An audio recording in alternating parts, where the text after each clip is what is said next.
좀 덜픈 친구도 있는 것 같긴 한데 시간이 얼마 없으니까 같이 한번 봐봅시다. 여기서는 정선과 김홍도에 대해서 나오는데 이 사람들이 진경산수와의 대가라고 나오네요. 그래서 18세기 조선에서는 진경산수화가 유행을 했는데 진경산수화는 우리나라의 산화를 직접 답사하고 화폭을 담은 산수화를 진경산수화라고 한대요. 그러니까는 실제 우리 자연 모습을 이제 그린 거라 생각하면 되겠죠.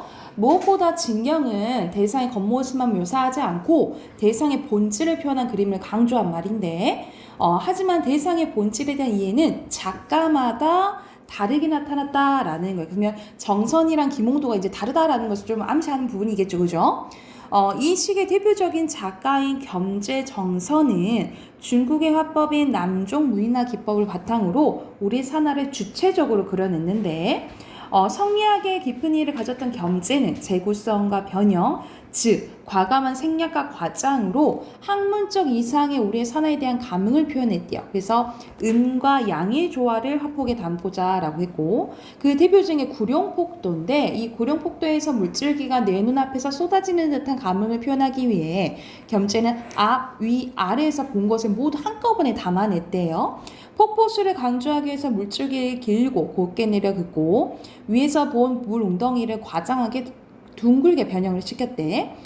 그림을 보는 이들이 폭포수의 감흥에 집중할 수 있도록 실제하는 폭포 너머의 봉우리를 과감하게 생략했다라는 거죠. 그래서 얘는 앞에서 막 과감한 생략이랑 과장했다 나오잖아. 이 예시에도 적용이 되는 거지, 그치? 이 절벽은 서리빨 같은 필선을 통해 강한 양의 기운을 표현한 반면에 절벽에 나무는 먹의 번짐을 바탕으로 한 묵법을 위해 음의 기운을 그려냈대요. 그래서 음과 양도 표현한 것이 나오네요. 그리고 진경상수의 새로운 전기를 마련한 것이 단원 김홍도인데 국가의 공식 행사를 사실대로 기록하는 화원이었던 단원은 계산된 구도로 전대에 비해 더욱 치밀하고 박진감 넘치는 화풍을 보였대요. 그는 초상화의 인물을 사실적으로 묘사하여 인물의 정신까지 담아내려 한 것처럼 대상의 완벽한 재현으로 자연에서 느낀 감을 충실하려고 했다라는 거예요. 그러니까는 겸재는 좀 더 과장하거나 생략하고 뭐 이런 거였다면 아예 이제 김홍도는 사실적으로 완전 보여준 거죠. 특히 서양에서 들어온 원근법과 투시법을 수용해서 사실적인 경치를 그려냈대요. 정조의 명을 받아서 단원이 그린 구룡년은 금강산의 구룡폭포를 직접 찾아가 담은 건데 흘러내리는 물줄기, 폭포 너머로 보이는 봉우리, 폭포 앞에서 구름다리까지 사진을 찍은 듯이 그대로 표현했다라고 보시면 되겠네요. 이런 식으로 정선과 김홍도의 진경상수와 차이가 나잖아요. 그치? 그러면 문제 한번 봐볼게. 여기서 서술 방식은 여기서는 똑같은 진경상수여도 작가마다 다르다 했잖아요. 그쵸? 해당하는 그러면 1번이 되겠죠. 2번에 알맞지 않은 것은 여기서는 자, 진경산수화는 서양화법 영향 없었어? 아까 단원 김홍도가 뭐 받았다 했어? 원근법이랑 투시법 영향 받았다 했잖아요. 그죠? 영향 없이 이 부분이 들렸지. 2번에 3번이고요. 자, 3번에 A는 받아. 그러니까 명을 받는 것은 거기에 이제 응하는 걸 의미하는 거지, 그치? 그러면 위에서 뭐 받거나 통보를 받거나 이래야겠죠. 그래서 관련된 거 4번이에요. 자, 여기는 해당되는 거 이제 연결하는 거네. 1문단은 끝에, 그리고 2문단, 3문단, 그리고 4문단, 5문단 짝대기고요. 그리고 6문단 첫 번째 거예요.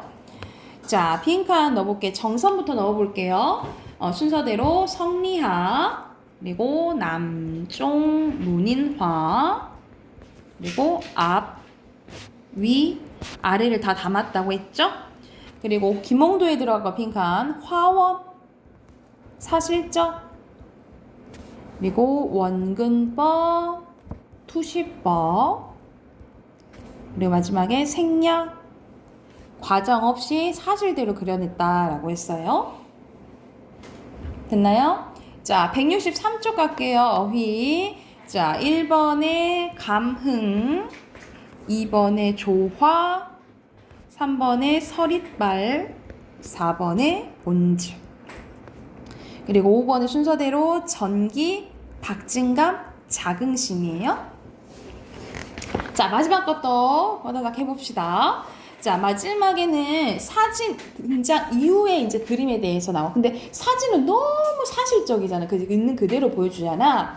그래서 사진이 등장하면서 회화는 대상을 사실적으로 재현하는 역할을 사진에게 넘겨주게 되었고, 그러면 그림을 어떻게 그리지? 라고 고민하게 되었대. 그래서 나온 게 19세기 말에 등장한 인상주의와 후기 인상주의래요. 그래서 이 인상주의는 전통 회화에서 중시했던 사실주의적인 회화 기법을 거부하고 새로운 경향을 추구했는데, 그래서 인상주의 화가들은 색이 빛에 의해서 시시각각 변화하기 때문에 대상의 고유한 색은 존재하지 않는다고 생각을 했대요. 그래서 대표적인 화가 모네는 대상을 사실적으로 재현하는 회화적 전통에서 벗어나기 위해서 빛에 따라 달라지는 사물의 색채와 그에 따른 순간을 인상적으로 그렇게 표현하고 싶었다라는 거야.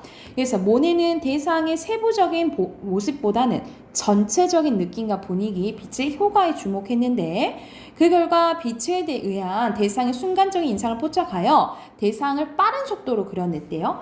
그에 따라 그림에 거친 붓자국과 물감의 덩어리를 찍어 바른 듯 흔적이 남아있는 경우가 많았고 이로 인해서 대상의 윤곽이 뚜렷하지 않아서 색채의 효과가 형태를 묘사를 압도한 듯한 느낌을 주었대요.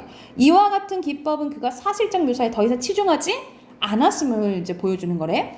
그러나 근데 모네 역시 대상을 눈에 보이는 대로 표현했다는 점에서 사실적 표현에서 완전히 벗어나지는 못했다라는 게 이제 한계다라고 보시면 되고요.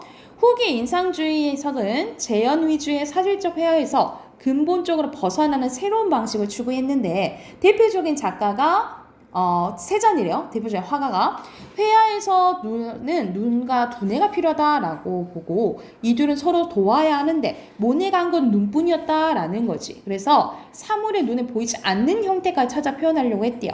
이런 시도는 회화란 지각되는 세계를 재현하는 것이 아니라 대상의 본질을 구현해야 한다는 생각에서 비롯되었는데 그래서 세자는 하나의 눈이 아니라 두 개의 눈으로 보는 세계가 진실이라고 믿었고 두 눈으로 보는 세계를 평면으로 그리려고 했대요. 그는 대상을 전통적 원근법에 억지로 맞추지 않고 이중 시점을 적용하여 대상을 다른 각도로 바라보려 했고 이것을 한 폭의 그림 안에 표현을 했대요. 그래서 아까 전에 그 겸제가 한 것처럼 한 번에 많은 시점을 이제 담아내려고 한 거지, 그치? 그래서 세자는 사물의 본질을 표현하기 위해서 보이는 것을 그린 것이 아니라 아는 것을 그려야 한다고 주장했는데 그 결과 자연을 관찰하고 분석하여 사물은 본질적으로 원통, 원뿔의 단순한 형태로 이루어졌다는 결론에 도달했습니다. 그래서 이를 회화에서 구현하기 위해 그는 이중 시점에서 더 나아가 형태를 단순화하여 대상의 본질을 표현하려 했고 윤곽선 오히려 강조했대. 그래서 대상의 존재감을 부각하려고 했다라는 거예요. 그래서 얘는 나중에 입체파 화가들에게 영향을 줬다라고 이제 보이네요. 그래서 그러면 내용 확인 바로 해볼게요. 1번에 일치하지 않는 것은 여기서는 모네는 임너 보면은 고유한 색이 없다고 했어요. 그치? 그래서 4번이 잘못됐고요. 2번에 항상 이렇게 그림 문제, 예술 문제 나오면 보통 예술 문제 지문이 조금 쉽거든요. 근데 항상 이 그림 문제가 나와, 적용하는 문제가 나오는데 여기서 적절하지 않는 것은 여기서는 사실적인 재현에서 완전히 벗어났다는 평가는 둘 다 받지 않았어요. 그래서 5번이 답이다 라고 보시면 됩니다. 뒤로 넘어가면 이건 내용 확인 문제네요. 순서대로 5, 그리고 완전히 벗어나지 못했다라는 평가를 받았죠. 그쵸? X. 그리고 고유한 형태로 표현해야 되는 눈에 보이는 거 말고도 표현할 줄 알아야 된다 했잖아. X고요. O예요. 모네 빈칸 넣어보자. 인상주의고요. 그리고 인상, 빛, 형태, 묘사, 그리고 윤곽, 눈에 보이는 대로. 그리고 세자는 후기 인상주의 화가고요. 본질, 아는 것, 그리고 원근법, 이중시점, 그리고 윤곽선이에요.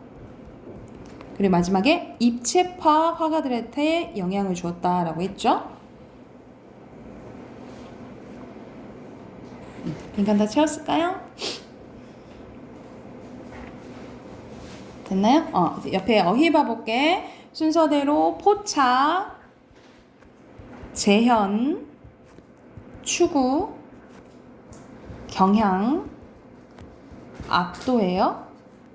그리고 6번의 치중, 그리고 7번의 지각, 8번의 선호예요. 여기까지 됐죠? 그래서 여기서는 이제 우리가 그 문학이랑 비문학 이제 교재가 끝났어요. 교재 끝났고 그 문법이 조금 남았는데 그거는 이제 기말 끝나고 새 교재 하기 전에 그거 마무리하고 선생님이 이제 기말 끝나고 여름방학 때부터는 이제 고등선행 나간다고 했어요. 그래서 새 교재로 이제 할 거고 다음 주는 선생님 오늘 숙제는 오답 정리 해오고 다음 주부터는 시험 대비 들어가니까 기존 교재는 가져올 필요 없거든요. 선생님 프린트 줄 거니까. 그래서 다음 주부터 시험 대비 들어가게요. 아셨죠? 여기까지 합시다.